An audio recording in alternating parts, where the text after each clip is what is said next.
All right, today we're talking about the innovators and how collaboration literally created the digital age. We're going to dig into a story you think you know, but trust me, there's more to it. We'll be looking at Walter Isaacson's book to answer one huge question. How did our modern world actually get built? So, when you think about who built our digital world, I bet a face like this pops into your head. Steve Jobs, right? The ultimate visionary, the lone genius. It's that classic image, the solo inventor, changing everything from a garage. But you gotta ask, did he really do it all by himself? Is that the whole story? Is innovation just about one person having some big eureka moment? Well, it turns out the real story is way more interesting than that. And that brings us to the core idea from Walter Isaacson. Most of the innovations of the digital age were done collaboratively. The truth is, this whole digital revolution, it wasn't built by one person. Nope, it was built by a ton of people. It's a story all about teamwork, partnerships, and ideas bouncing off each other. Okay, so let's get into it. Part 1, the foundational ideas. In our story, it doesn't start with silicon and circuits. No, we have to go way back, over a century earlier, to a handful of ideas that were, for their time, completely radical. First up, meet Ada Lovelace. People often call her the prophet of the computer age, and for good reason. See, back in 1843, everyone else was looking at these new calculating machines and just seeing, well, number crunchers. But Ada, she saw something so much bigger. She imagined a machine that could handle not just math, but any kind of symbol. We're talking music, art, language, the whole shebang. She was basically dreaming up software a full century before the hardware to run it was even a thing. Incredible, right? And this is where you can really see how it was like a chain of ideas, a relay race of innovation. Lovelace had this incredible vision in 1843. Then, just a few years later, George Boole comes along and develops the actual logic, the algebra that would become the language of computers.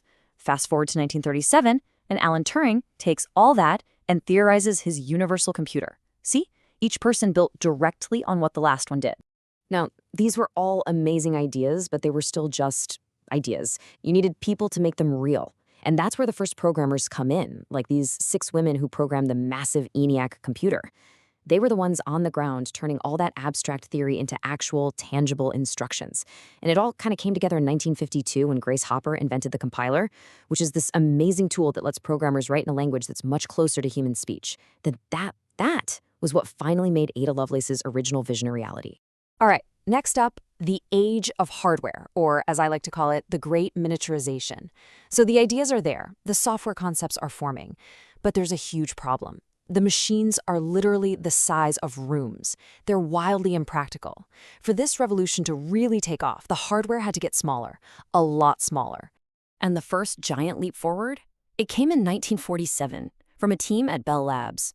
Just look at the difference here. On the one hand, you have these bulky, power-hungry, and frankly unreliable glass vacuum tubes. And on the other, you have the transistor, a tiny, efficient, solid switch. A whole team worked on this, and that one little invention, it changed absolutely everything. But they didn't stop there. The next incredible jump went from that room-sized ENIAC to this, the microchip. You had teams at places like Fairchild Semiconductor and Texas Instruments figuring out how to cram an entire circuit onto a tiny little sliver of silicon. The computer that once filled a building could now literally fit in the palm of your hand. So what was driving all this? Well, this insane pace was captured by Intel's co-founder Gordon Moore in what we now call Moore's Law. The idea was simple. The number of transistors you could fit on a chip would double about every 2 years. Now, this wasn't some law of physics. It was more like an observation that became a challenge, a self-fulfilling prophecy for the whole industry. It basically set this relentless pace that made sure computers kept getting exponentially more powerful and cheaper every single year. Okay, let's recap. We've got the ideas, we've got small, powerful hardware. What's next? Well, now we got to figure out how to connect all these things together. And that brings us to connecting the world. Now, the origin story of the internet might not be what you think. It wasn't dreamed up in some Silicon Valley garage. It actually started as a US military project. What you're looking at here is a map of the very first 4 nodes of the ARPANET back in 1969. The whole idea was to build a communications network that was decentralized, so it could survive an attack. Pretty wild, huh? And just like everything else we've talked about, the internet was built collaboratively, layer by layer.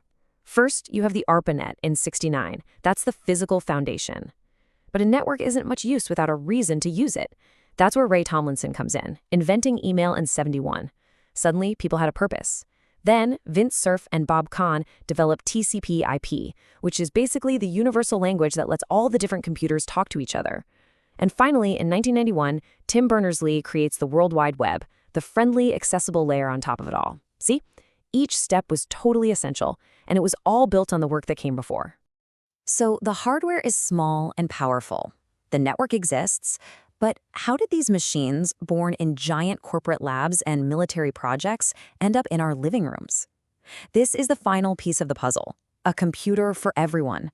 And this part of the story, it involves a pretty unlikely fusion of geeks and hippies. Check this out. On one side, you've got the whole Earth catalog. This thing was like the Bible for the 1960s counterculture. Its whole philosophy was access to tools, empowering individuals to do their own thing. And believe it or not, that anti-establishment, do-it-yourself spirit directly inspired the folks who created the first personal computers, like the Apple II. They saw the computer not as some big corporate machine, but as the ultimate tool for personal freedom. So you see, the personal computer wasn't just one single invention. It was a whole ecosystem of collaboration. You had the visionaries at a corporate lab like Xerox PARC, who developed the graphical user interface we all use today. You had the hobbyists in places like the Homebrew Computer Club, where people were just sharing ideas and code for the fun of it. And then you had the entrepreneurs, the Steves, Wozniak and Jobs, and Bill Gates and Paul Allen, who figured out how to package it all up and sell it to the rest of us. So when you boil it all down, what's the real engine of innovation? What should you take away from all this? As Isaacson lays it all out, it wasn't the lone genius, not at all. It was this incredible mix of sharing ideas, working together in teams, and maybe most importantly, building on the past, taking what others had done and pushing it one step further. And that really leaves us with one big question, doesn't it?